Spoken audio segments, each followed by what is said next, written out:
Welcome all my dear online students. So previous class में हमने work के बारे में बात करी थी और मैं उम्मीद करता हूँ कि आपने भी उसके ऊपर वर्क कर लिया होगा, उस चीज़ को वर्क करने का मतलब भी समझ लिया होगा ढंग से। So let us move to our second thermodynamic quantity, that is heat. सबसे इम्पोर्टेंट तो वर्क की था, उसमें हमें टाइम लगता है। हीट अब क्या है और do the meaning of heat, इसे किससे डिनोट करते हैं? क्यू से। और हीट का मतलब क्या है, क्या डेफिनेशन थी हीट की? Any energy transfer which is taking place because of, किसकी वजह से? Temperature difference. Energy transfer which takes place because of energy transfer which takes place because of temperature difference. ठीक है, उसे हीट बोला जाता है। पहला पॉइंट। अब हीट हमेशा कहाँ से कहाँ की तरफ फ्लो करेगी? अगर ये टेम्परेचर डिफरेंस की वजह से हो रही है तो ध्यान रखना, heat always flows from, heat always flows from कहाँ से कहाँ? High temperature to low temperature. Heat हमेशा फ्लो करती है हाई टेम्परेचर से लो टेम्परेचर की तरफ। ठीक है, इसका मतलब क्या है? देखो, अगर मैं आपसे समझाने के लिए थर्ड पॉइंट कि T1 is the temperature of system और T2 is the temperature of surrounding है। ठीक है, और मैं अब तीन पॉसिबिलिटीज हो सकती है। हो सकता है पहली possibility T1 greater than T2 हो, दूसरी possibility T1 less than T2 हो, तीसरी possibility T1 equal to T2 है। तो अगर T1 ग्रेटर देन T2 है, सिस्टम का टेम्परेचर सराउंडिंग के टेम्परेचर से ज़्यादा है, तो डेफिनेटली क्या होगा बेटा?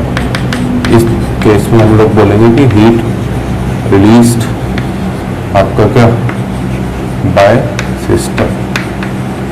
सिस्टम हीट रिलीज करेगा, heat release by the system या heat gained by the surrounding है। चूंकि हम लोग सिस्टम का मतलब ही है the part of universe which is under thermodynamic observation, इसलिए हम लोग बात हमेशा सिस्टम के रिस्पेक्ट में करते हैं। बट हमें मीनिंग पता होना चाहिए कि T1 ग्रेटर देन T2 को अगर आप हीट रिलीज बाय सिस्टम बोल रहे हो तो आप इसे साथ ही साथ हीट गेन्ड बाय सराउंडिंग भी बोल सकते हो। अब T1 लेस देन T2 है, मतलब हीट हमेशा हाई से लो की तरफ फ्लो करेगी बेटा। अब सिस्टम का टेम्परेचर कम है, सराउंडिंग का टेम्परेचर ज़्यादा है। ठीक है, जैसे यहाँ पर अगर मैं आइस का ब्लॉक रख दूँ, ये चौक की जगह आइस होता है, मैं हाथ में रखता तो आपको पता है आइस अगर आपका सिस्टम होगा तो उसका टेम्परेचर 0 है। इस रूम का टेम्परेचर, भले एसी चल रहे हैं यहाँ पर बड़ा, दो एसी चल रहे हैं इस रूम में, ठीक है, रूम का टेम्परेचर मान लो 22 है, बट स्टिल आइस तो 0 पे ना। तो आइस सिस्टम है तो बाकी पूरा पार्ट मेरे लिए क्या होगा बेटा? सराउंडिंग। तो आइस क्या करेगा? सराउंडिंग से हीट को गेन करेगा। तो इस केस में हम लोग क्या बोलेंगे? Heat gained by system. और अगर सराउंडिंग के रिस्पेक्ट में बोलना हो तो क्या बोलेंगे? Heat release by surrounding. ठीक है, और T1 इक्वल टू T2 में I will say thermal equilibrium. तो ऑलरेडी मैंने बताया था, इफ यू रिमेंबर, है ना, प्रीवियस सेशन में हमने बात करी थी थर्मोडायनेमिक इक्विलिब्रियम की। तो उसमें थर्मल इक्विलिब्रियम केवल तभी आता है जब T1 और T2 क्या हो जाए आपके बराबर। ठीक है, तो ये ध्यान रखना है। नेक्स्ट चीज क्या याद रखना है हमें? अगली चीज हमें याद रखना है IUPAC sign convention of heat. Chemistry का IUPAC साइन कन्वेंशन हीट का, है ना। अब मान लीजिए ये आपका सिस्टम है, दिस इज माय सिस्टम, और अगर मैं इस तरह के एरो शो कर रहा हूं,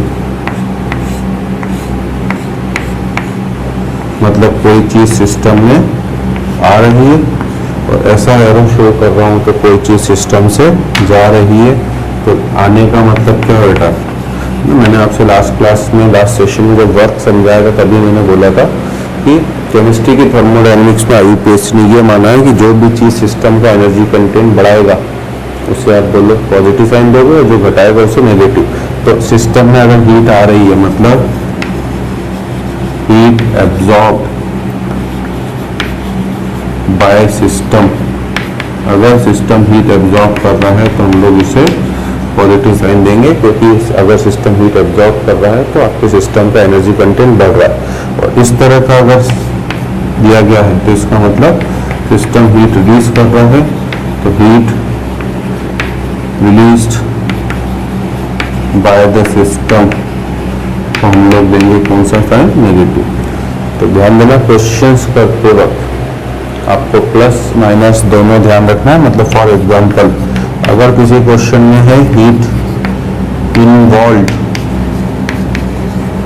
इज 50 जूल, हीट है ना, कुछ नहीं लिखा बेटा उसमें, एब्जॉर्ब या रिलीज नहीं लिखा, इन्वॉल्व लिखा है 50 जूल। तो अब अगर आपको दिख रहा है कि सिस्टम हीट एब्जॉर्ब कर रहा है, कैसे पता पड़ेगा? अगर सिस्टम का टेम्परेचर बढ़ रहा है, ठीक है ना, शुरू में टेम्परेचर देखो कम है, अगर सिस्टम हीट गेन करेगा तो टेम्परेचर बढ़ेगा, तो तब आप इसे प्लस साइन के साथ दोगे अगर सिस्टम हीट एब्जॉर्ब कर रहा है।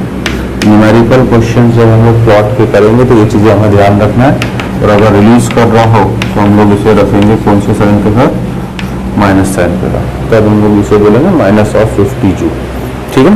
तो ये आपको याद रखना। अब most important part, calculation of heat.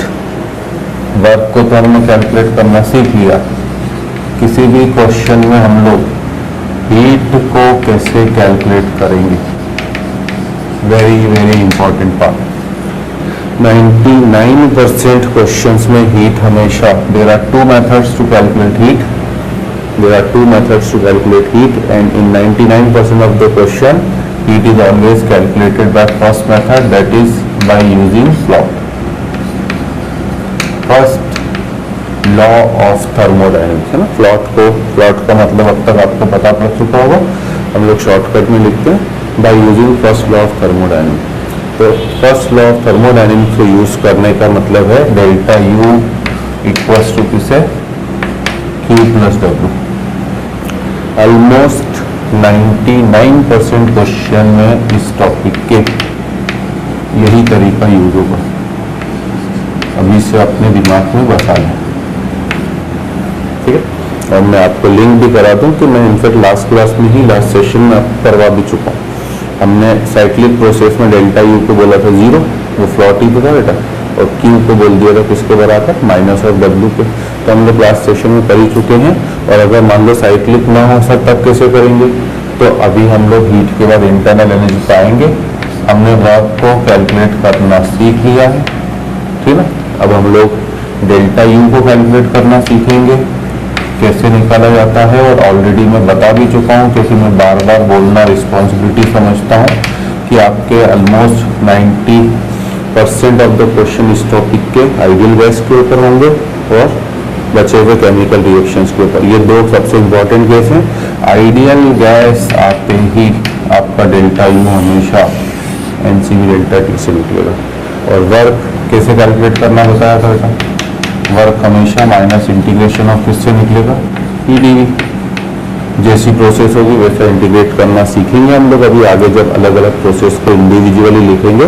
अभी तो हम केवल समझ रहे हैं। तो अगर हम इन दोनों को कैलकुलेट कर ले गए तो अब उससे बचा इस फॉर्मूले को लगा के प्लॉट को हम लोग क्यों निकालेंगे, है ना। बट ये 99% सर 1% कहाँ गया, है ना। तो 1% यहाँ आ रहा ना, क्योंकि मैंने आपसे बोला था हीट को कैलकुलेट करने के दो तरीके हैं। तो दूसरा तरीका है बेटा bye knowing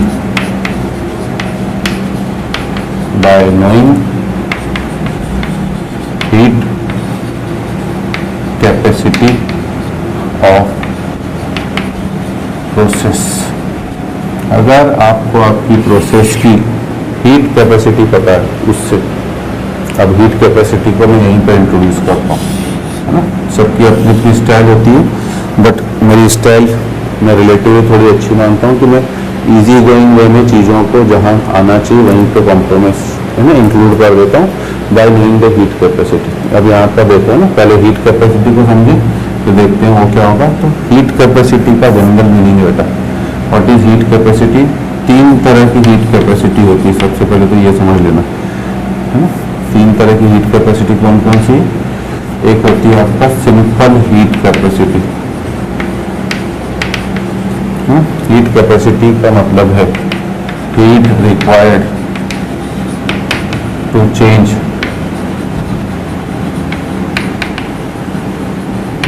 temperature of substance by 1 degree Celsius.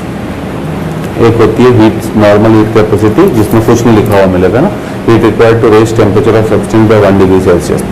दूसरी हीट कैपेसिटी होती है बेटा मोलर हीट कैपेसिटी। इसकी डेफिनेशन में बस इतना चेंज होगा, heat required to change temperature, ये तो सेम ही है, of 1 mole of substance by 1 degree Celsius. ठीक है, 3 तरह की हीट कैपेसिटी होती है, ध्यान दीजिएगा ना। तीसरी होती है specific heat capacity. Specific heat capacity, heat required to raise change temperature of, अब इसमें 1 मोल की जगह 1 ग्राम हो जाएगा, 1 gram of substance by 1 degree Celsius, है ना। तो इसमें पूरा सब्सटेंस था बेटा, इसमें 1 मोल हो गया, इसलिए आपका वर्ड में मोलर आ चुका है। इसमें 1 ग्राम ऑफ सब्सटेंस है, इसलिए आपका स्पेसिफिक वर्ड आ गया। अब कई बार क्या होता है कि कॉम्पिटिटिव एग्जाम में कलाकारी तो करी जाती है बेटा, क्योंकि वो उनका जन्मसिद्ध अधिकार है, यूनिट मेंशन नहीं करता है कई बार क्वेश्चंस में, है ना। अगर वो यूनिट मेंशन, मतलब सॉरी यूनिट कह रहा हूँ, मेंशन नहीं करता है कौन सी हीट कैपेसिटी है, जस्ट हीट कैपेसिटी लिख देता है ना। वो मोलर है, स्पेसिफिक है, कई बुक्स में इसे टोटल भी लिखा जाता है ना, तो मीनिंग सेम ही, आप इसे टोटल हीट कैपेसिटी भी बोल सकते हो। तो इसलिए केयरफुल रहिएगा कि अगर कुछ नहीं लिखा हुआ है तो चेक करिए यूनिट, है ना।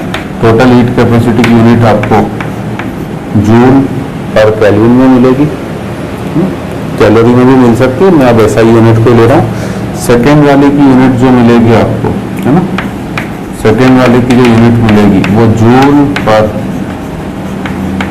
मोल केल्विन में मिलेगी, और थर्ड वाले की जो यूनिट मिलेगी आपको वो मिलेगी बेसिकली जूल पर ग्राम केल्विन। तो इस चैप्टर में यूनिट्स का भी इम्पोर्टेंस है, इसलिए एक एक चीज़ को अपने दिमाग में बसाते हुए चलिएगा, ठीक है ना। इसकी यूनिट ये है, ये इसकी यूनिट है बेटा, यूनिट देख के आपको पता पड़ जाएगा कौन सी, ठीक। तो ये तो हीट कैपेसिटी की डेफिनेशन से हमारा, ठीक। अब अगर हम लोग बात करें, मान लीजिए अगर मैं आपसे कह रहा हूँ कि हीट कैपेसिटी है क्या, amount of heat required,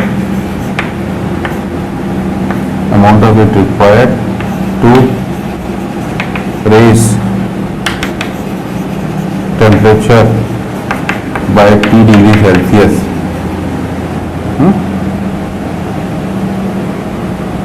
is dq by dt कर लेते हैं, बाय dt डिग्री सेल्सियस।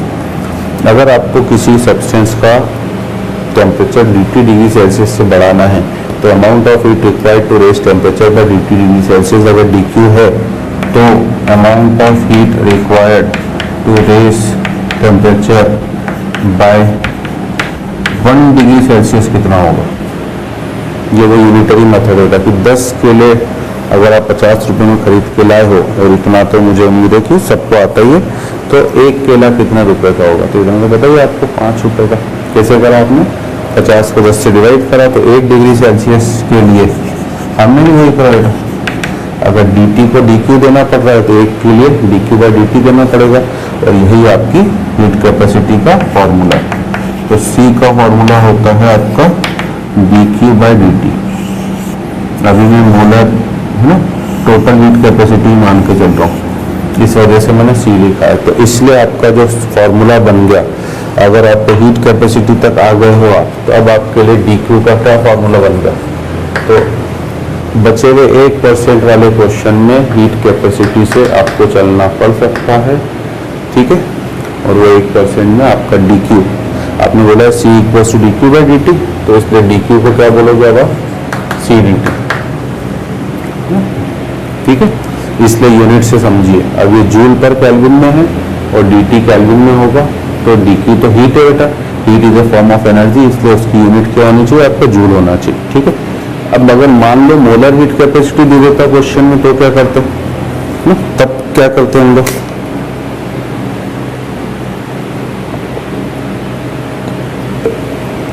अगर वो आपको मोलर हीट कैपेसिटी दे देता तो कुछ नहीं करना बेटा, आपको तो जूल बनाना है यूनिट, बस इतना ध्यान रखो। जूल यूनिट बनाने के लिए आपको मोल को भी हटाना है, केल्विन को भी हटाना है, तब आप मोल से भी मल्टीप्लाई कर दो, टेम्परेचर से भी मल्टीप्लाई कर दो।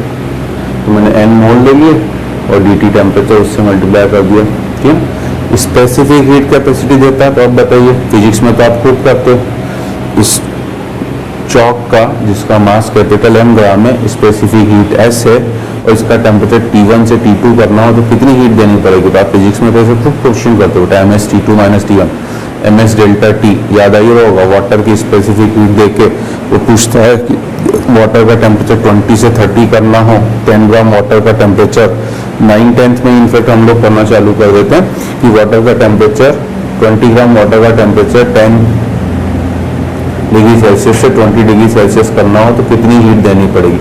आप 20 ग्राम है m रख देते हो, स्पेसिफिक हीट क्वेश्चन में गिवन होती है 4.2, वो लेते हो और चेंज इन टेम्परेचर 10 मल्टीप्लाई करते हो। वही काम यहाँ पर भी करिएगा, ठीक है। तो ये हो गया MSDT। तो dq equals to CDT equals to NCDT equals to MSDT। तो अगर हीट कैपेसिटी गिवन है अकॉर्डिंग टू यूनिट, तीनों में से कोई भी फॉर्मूला यूज करना पड़ सकता है। अब अगर मैं इनफैक्ट तीनों के बीच में रिलेशन पूछ लूँ बेटा ना, relation between heat capacity, molar heat capacity and total heat capacity, heat capacity, molar heat capacity and SHC, shortcut में लिख रहा हूँ बेटा, ठीक है ना। एक ही चीज को बार बार क्या लिखना, मेरे भी तो हाथ दुखते हैं, यू कैन अंडरस्टैंड। तो HC मतलब हीट कैपेसिटी, MHC मतलब मोलर हीट कैपेसिटी और SHC मतलब स्पेसिफिक हीट कैपेसिटी। तो ये कोई नया जादू तो करने जान रहे हैं, सबका dt हटा दो बस।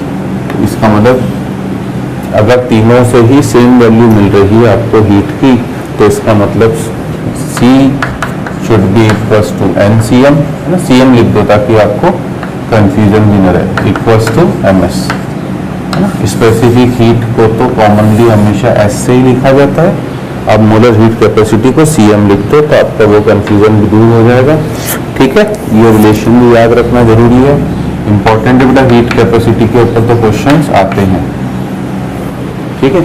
और अब रही बात क्या कि हम तो हीट निकालना चाह रहे थे, ठीक है। तो अब कुछ मत करो बेटा, इंटीग्रेट कर दो और इंटीग्रेट कर दो।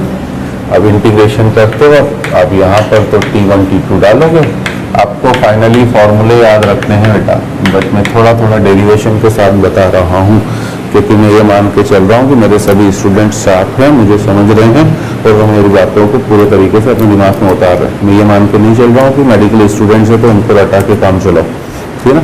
मैं तो उनको भी बिल्कुल कॉन्सेप्चुअली एक एक चीज़ साउंड कराऊंगा उनकी भी, ठीक है। तो अब बस इंटीग्रेट करें बेटा, वापस देखिए क्या है, लास्ट क्लास की तरह जब हमने इंटीग्रेशन ऑफ dW करा था तो हमने W1 W2 नहीं लिखा था। क्या रीज़न दिया था?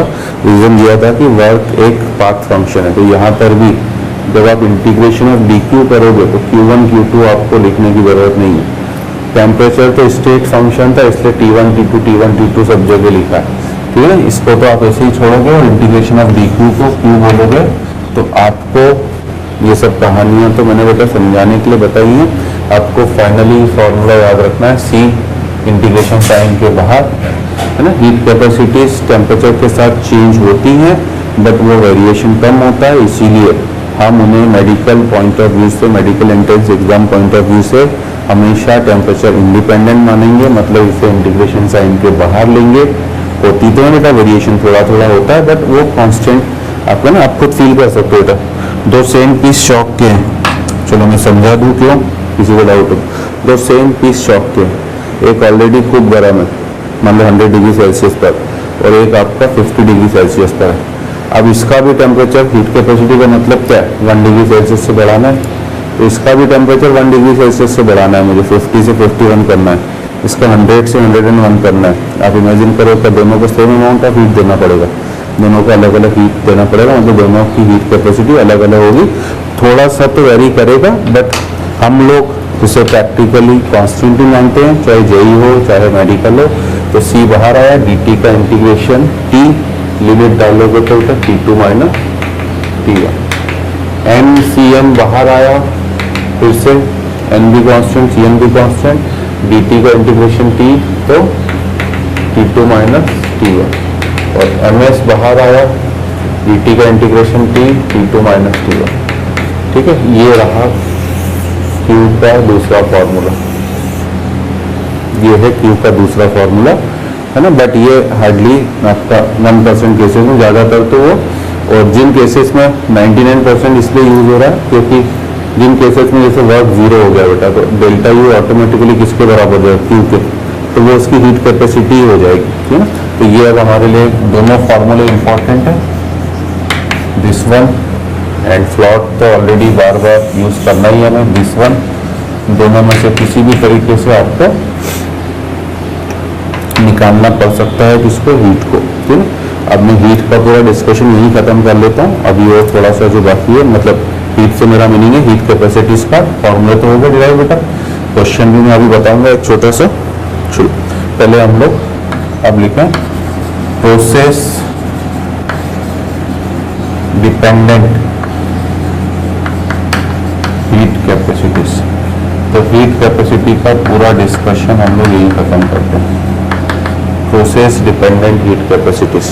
What is the meaning of process dependent heat capacities? आपका जनरल फॉर्मूला है सी का क्या बेटा, dq बाय dt, ठीक है। अब मान लीजिए आपने पहला काम आइसोथर्मल प्रोसेस पे लगाया कि आइसोथर्मल प्रोसेस की हीट कैपेसिटी कितनी होगी, इंपॉर्टेंट है वापस, ठीक है ना, बताया नहीं जाता ढंग से इसे। तो आइसोथर्मल प्रोसेस का मीनिंग क्या बेटा, जिसमें टेम्परेचर कांस्टेंट हो, टेम्परेचर कांस्टेंट हो तो dt जीरो हो गया, डिनोमिनेटर में है dt, अगर dt जीरो हो गया तो आप बोलोगे इसकी हीट कैपेसिटी इनफाइनाइट। लॉजिकली समझाइए सर, ये तो न्यूमेरिकली आ गया बेटा, आइसोथर्मल प्रोसेस की हीट कैपेसिटी इनफाइनाइट। आप लॉजिकली भी इसे समझ सकते हो। लॉजिकली कैसे समझोगे, आइसोथर्मल प्रोसेस का मतलब क्या होता है, टेम्परेचर को कांस्टेंट बनाए रखना हमेशा। हीट कैपेसिटी का मतलब क्या है, टेम्परेचर को 1 डिग्री सेल्सियस बढ़ाने के लिए हीट देना। तो आइसोथर्मल प्रोसेस में तो आप लॉजिकली कितनी भी हीट दे दो, उसका टेम्परेचर कभी भी चेंज होने वाला नहीं। आइसोथर्मल प्रोसेस को आप लॉजिकली कितनी भी हीट दे दो, आइसोथर्मल प्रोसेस का मतलब ही होगा जिसका टेम्परेचर कांस्टेंट हो। चाहे आप उसको लार्ज अमाउंट ऑफ हीट दे दो, टेम्परेचर बढ़ाना है तो हीट देनी पड़ेगी, टेम्परेचर घटाना है तो हीट रिलीज होगी। तो चाहे आप हीट दे दो, हीट ले लो, आइसोथर्मल प्रोसेस का टेम्परेचर चेंज होने वाला नहीं है, तो उनकी heat capacity infinite, plus infinite, minus infinite कुछ भी हो सकती है, ठीक है ना। मान लीजिए हमसे बोल रहा है कि एडियाबेटिक प्रोसेस की हीट कैपेसिटी बताओ, सपोज करो he is asking adiabatic process की हीट कैपेसिटी बताओ। तो what is the meaning of adiabatic process बेटा, जिसका dq ही जीरो हो, वो तो हीट ले ही नहीं सकता है, ठीक है ना। तो एडियाबेटिक प्रोसेस का dq ही जीरो है, इसलिए c ऑफ एडियाबेटिक जीरो। याद रखना बेटा ये सब चीजें, है ना, एक एक पॉइंट क्लियर होना चाहिए, नोट करके चलना। इसीलिए अब हमारे लिए मेजर बची तीसरी और चौथी प्रोसेस। तो ज़्यादातर आपको अब मैं लिंक करवा रहा हूँ कहाँ से, आपने शायद CPCV नाम सुना होगा, सुना क्या, मैं बार बार यूज़ कर ही रहा हूँ कि आइडियल गैस का delta H NCV delta T से निकलेगा, और delta U NCV delta T से निकलेगा, डेल्टा H किस फॉर्मूले से निकलेगा, NCP डेल्टा T से। तो ये CPCV आए कहाँ से, वो आ गए हम लोग उसी कहानी पर पहुँच गए। What is the meaning of CV? अगर आइसोकोरिक प्रोसेस होती है बेटा तो जनरल फॉर्मूला है C equals to dq by dt।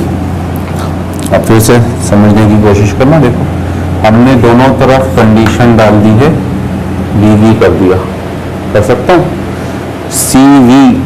What is the meaning of CV? CV का मतलब भी होता है बेटा molar heat capacity at constant volume, ये है CV।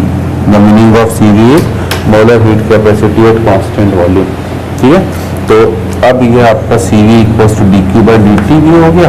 अब ध्यान देना, फिर से छोटी सी चीज़ है बट इम्पॉर्टेंट है, मैंने उसे dQ/dt लिख दिया, मतलब मैं V केवल किसके साथ लेगा, dQ के साथ। सर ये क्यों करा सर, ये अच्छा नहीं लगा, अच्छा नहीं होता, लॉजिक लगा वापस। आपके अच्छे लगने से कोई चीज़ नहीं चलेगी ना, लॉजिक से चलेगी। टेम्परेचर में बार बार बोल रहा हूँ किस तरह का फंक्शन, स्टेट फंक्शन। तो टेम्परेचर को तो आपने अगर 1 डिग्री सेल्सियस से चेंज करना है, चाहे आइसोकोरिक प्रोसेस से करो चाहे आइसोबारिक, उससे कोई मतलब था ना बेटा। बट हीट कौन सा फंक्शन है आपका, हीट कौन सा फंक्शन है, पाथ फंक्शन। तो हीट को बताना पड़ेगा कि हीट किस पाथ से दी जा रही है, तो इसलिए हीट के लिए मुझे dQV लिखना पड़ा। और what is the meaning of dQV, dQV का मतलब ये होता है du, dQV का मतलब ये होता है du। कहाँ से, फिर से फ्लॉट से होगा।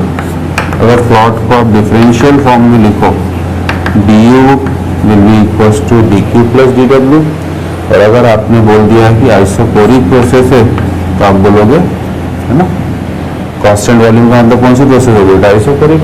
आप बोलोगे dW 0 और यहाँ पे नीचे dVW, मतलब आप जो हीट दे रहे हो कांस्टेंट वॉल्यूम पे दे रहे हो। इसीलिए ध्यान देना, आपके मेडिकल एंट्रेंस एग्जाम में क्वेश्चन आ चुका है कि heat at constant volume state function है कि पाथ फंक्शन।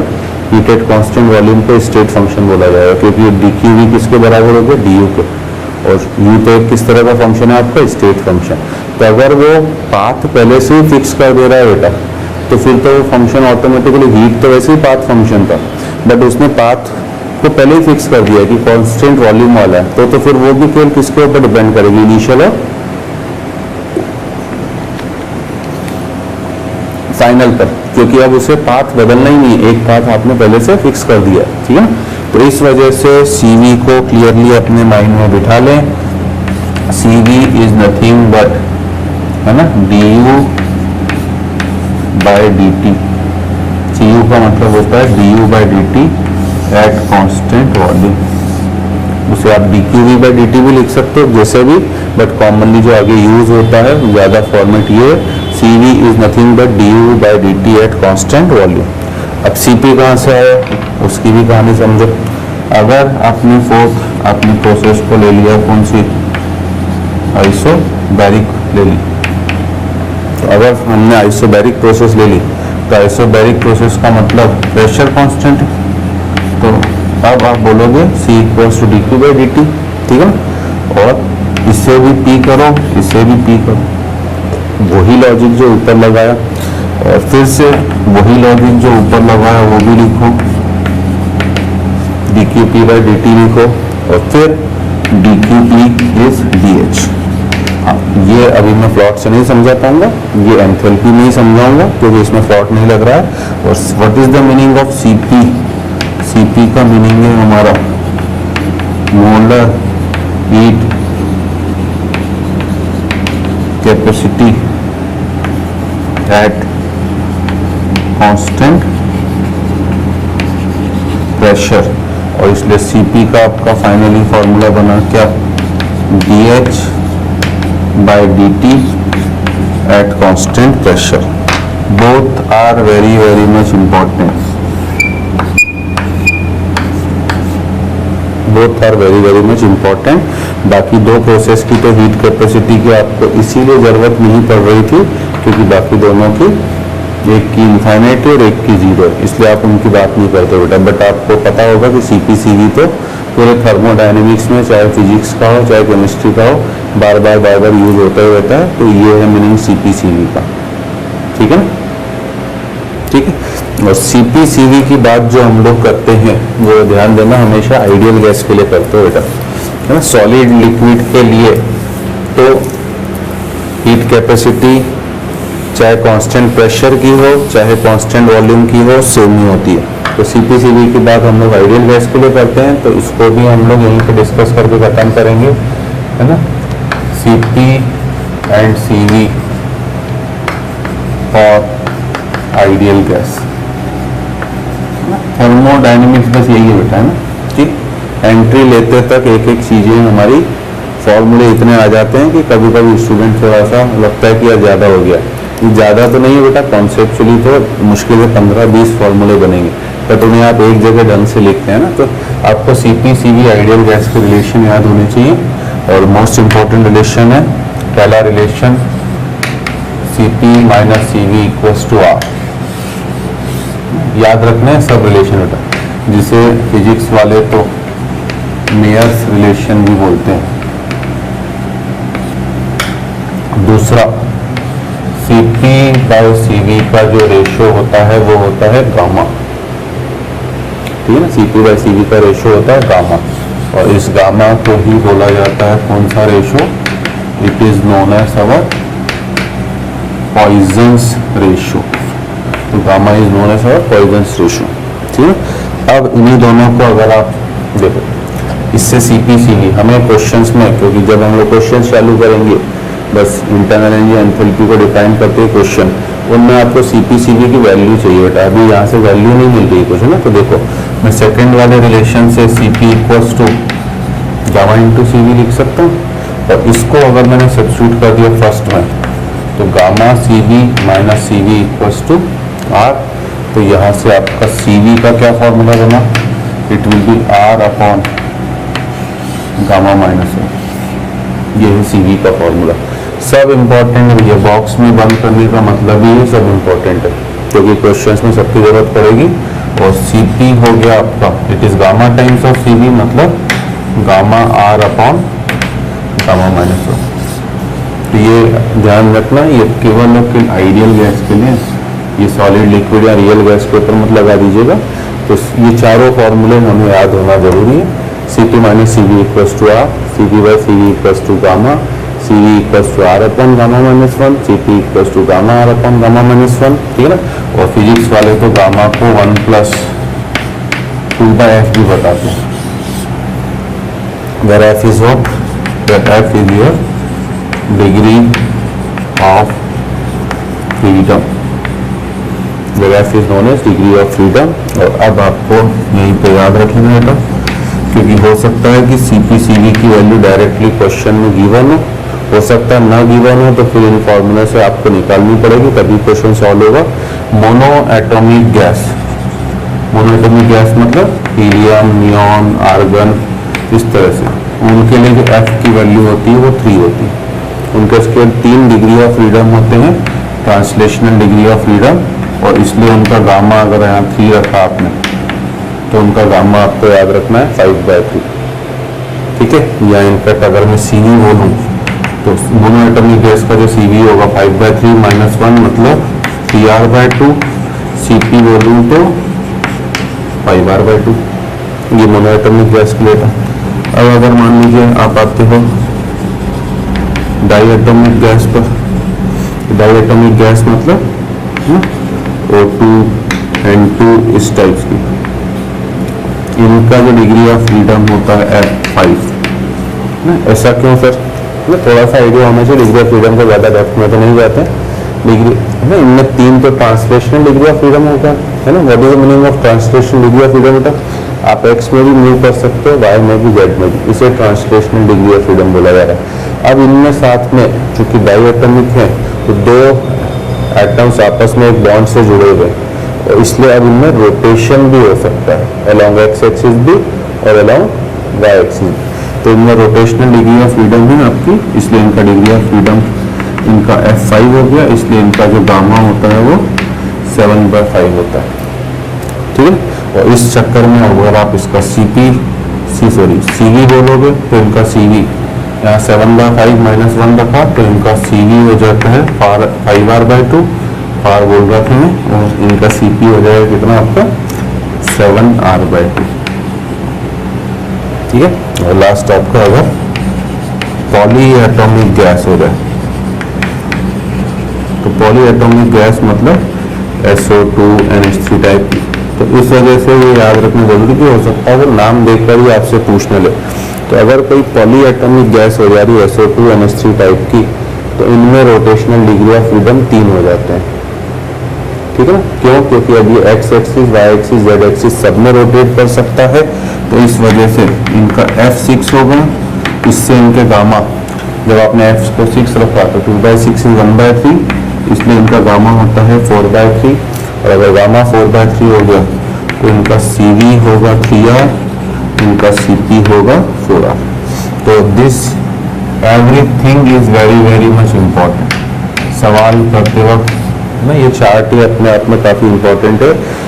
इस पूरी एक एक हीट है ना, मुझे एक एक पैरामीटर को समझाने में बेटा ऑफलाइन में भी टाइम लगता है, क्योंकि उसके बाद मेरा ये मानना है कि स्टूडेंट सवाल खुद करना चालू कर देता है। तो मैं एक एक चीज़ को, इसलिए वर्क जैसे मैंने इतना डेप्थ में समझाया, आज हीट में भी मुझे उतना ही टाइम लग रहा है। मैं सोच के आया था कि जस्ट मैं फॉर्मूला लिखा के आगे बढ़ जाऊँगा, मेडिकल स्टूडेंट्स के लिए उतना इम्पोर्टेंट नहीं है, बट मन मानता नहीं है, दिल है कि मानता नहीं। आपने गाना सुना होगा ना, दिल तो बच्चा है भी, कि एक एक चीज़ बताते थे अपन, ठीक है आधा घंटा ज़्यादा लग रहा है, 15 मिनट ज़्यादा लग रहे हैं, बट नॉलेज तो स्टूडेंट्स का बढ़ रहा है, and that knowledge you can apply on physics also. ठीक है, तो इस तरीके से ये एक एक चीज़, हीट कैपेसिटी क्या होती है, total heat capacity, molar heat capacity, specific heat capacity, process dependent heat capacities का क्या मतलब था, और CP/CV का क्या मीनिंग था। ठीक है ना, अब मान लीजिए अगर मैं इसको एक क्वेश्चन के फॉर्म में समझाऊं, है ना, इस हीट कैपेसिटी को एक क्वेश्चन के फॉर्म में समझाऊं तो किस तरीके से करेंगे।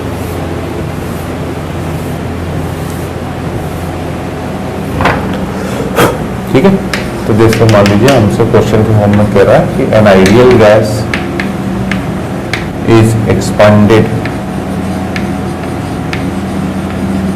N ideal gas is expanded against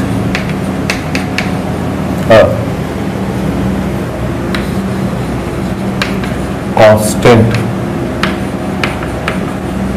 एक में पूरा लैंग्वेज के साथ क्वेश्चन लिखता हूँ, क्योंकि आपको क्वेश्चन की लैंग्वेज थोड़ी सी बड़ी टेढ़ी मेढ़ी करके लगा सकता है।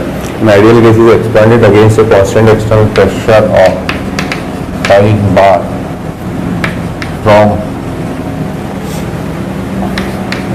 10 litre to 110 litre.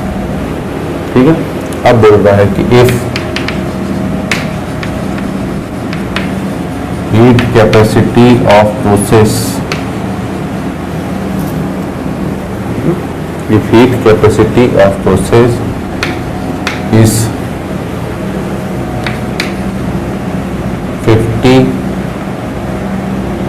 joule per Kelvin and change in temperature is 100 kelvin, चलो 200 केल्विन कर देता हूँ, एक लॉजिक है उसके पीछे भी, है ना। Change in temperature 200 kelvin, then calculate change in internal energy of gas. Simple, short and simple question. ठीक है, अगर आपसे बोला गया change in internal energy of gas, तो इसका मतलब आइडियल गैस है, कौन सा फॉर्मूला लगा दोगे, NCV डेल्टा T, बट लगाओगे जैसे, ठीक है, हमने बोला है कि आइडियल गैस के लिए फॉर्मूला है, अगली क्लास में इंटरनल एनर्जी आएगी भी, है ना। आज की क्लास के लिए हम लोग जैसे लास्ट क्वेश्चन की तरह ही ले रहे हैं, तो नेक्स्ट क्लास में हमारा इंटरनल एनर्जी आएगा भी। तो लगाओगे कैसे आप, ना तो आपको क्वेश्चन में N गिवन है कितने मोल है, नहीं क्वेश्चन में ये बोला गया है कि कौन सी गैस है ना। अगर वो दे देता, इसलिए मैंने बोला है ये याद रखना जरूरी है, अगर वो ये दे देता कि मोनो है कि डाई है कि पॉली है, तो हम CV भी पता कर सकते थे, अदरवाइज तो अभी ये क्वेश्चन हमें पता ही नहीं। तो ये तरीका तो नहीं लग सकता बेटा, ये तरीका तो पक्का नहीं लग सकता है। और अगर क्वेश्चन सॉल्व करना है तो कुछ तो हट के सोचना पड़ेगा, वो हट के सोचना है कि फिर फ्लॉट ही लगेगा, फिर केवल फ्लॉट लगेगा। और इसलिए हमने लास्ट क्लास में पहले W निकालना सीखा था। क्या था W का जनरल फार्मूला, तो मैं उम्मीद करता हूँ कि अब सभी को समझ में आना धीरे धीरे करके चालू हो गया होगा। मैं रटाने की कोशिश नहीं कर रहा हूँ, मैं लॉजिक से चल रहा हूँ पूरा। W निकालो, minus integration constant external pressure बेटा 5 रखो, इंटू dV वॉल्यूम 10 से लेकर 5 तक 110, -5 बाहर आया, dV का इंटीग्रेशन V 110 -10 मतलब माइनस का 500। ठीक है, अब आप निकालो Q को, Q किस फॉर्मूले से निकालोगे, अभी तो हटाया भी नहीं मैंने यहाँ से, है ना। Q निकलेगा C डेल्टा T से।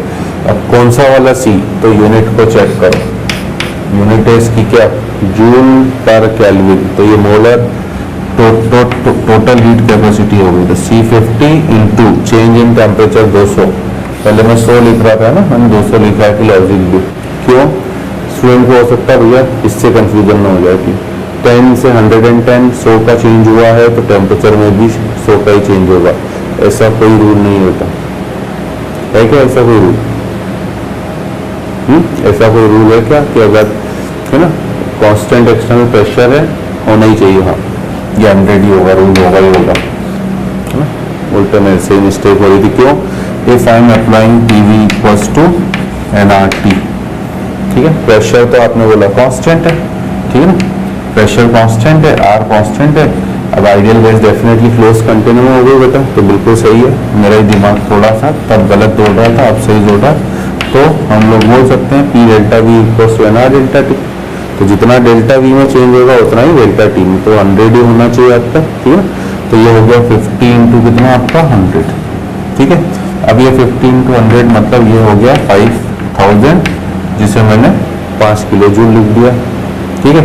अब यहाँ पे ध्यान देना, इसलिए मैं अभी लिख नहीं रहा था कि ये तो है बार लीटर में, अब इसे भी तो आपको अगर आपने नीचे किलो जूल रखा है तो उसे भी किलो जूल में बदलो, और 1 बार लीटर इक्वल्स टू मैंने बोला 0.1 किलो जूल, तो ये हो गया माइनस का 50 किलो जूल,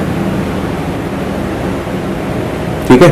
तो इसलिए जब आप डेल यू को निकालोगे, तो Q की जगह रखोगे 5 प्लस W की जगह रखोगे -50, तो हम लोग बोलेंगे -50 45 किलो जूल, है ना। थोड़ा सा एक हाइपोथेटिकल क्वेश्चन है, तो जो दिया था वो हो गया, बट मैं लॉजिक बता रहा हूँ कि कॉन्सेप्चुअली थोड़ा सा गलत हो गया, क्यों, अगर टेम्परेचर बढ़ रहा है तो डेल्टा यू का साइन पॉजिटिव आना चाहिए, तो इसका मतलब यहाँ पर पक्का हीट कैपेसिटी में कोई फर्क होगा, तो अभी तो मैंने ऐसे आर्बिट बनाया था क्वेश्चन बेटा, ठीक है ना, आप चाहो तो हीट कैपेसिटी को यहाँ पर चलो 600 कर लो, कोई दिक्कत नहीं, ताकि सही भी लगे हमें, है ना, अभी गलत हो रहा है, अदरवाइज बनाते हुए क्वेश्चन ऑफलाइन में भी हो ही जाता, कभी कभी 600 कर देता मैं, then it will be 60 kilo joule, ठीक है, तब आपका ये 60 होता और प्लस वो -50, तो हम लोग बोलते 10 किलो जूल, है ना, क्योंकि डेल्टा यू का नेगेटिव होना टेम्परेचर बढ़ने पर कॉन्सेप्चुअली साउंड सही नहीं कर रहा था, तो मैंने जस्ट अपने मन से एक क्वेश्चन फ्रेम करा, वो डाटा गलत निकल आया, चेंज करते हुए आपका क्वेश्चन सही हो जाएगा। तो आई होप, मैं उम्मीद करता हूँ, ठीक है, कि मैं छोटे छोटे क्वेश्चन लेता हूँ कि एक एक पैरामीटर हम पहले समझ लें, नेक्स्ट क्लास में जरूर हम लोग इंटरनल एनर्जी और एंथैल्पी दोनों को एक साथ खत्म करेंगे, और फिर अलग अलग प्रोसेसेस के लिए चारों को कैलकुलेट करना चालू करेंगे। सो तब तक आप इसे डाइजेस्ट करिए, so we will meet in the next class again with some good concepts, some good theory. Till then, goodbye.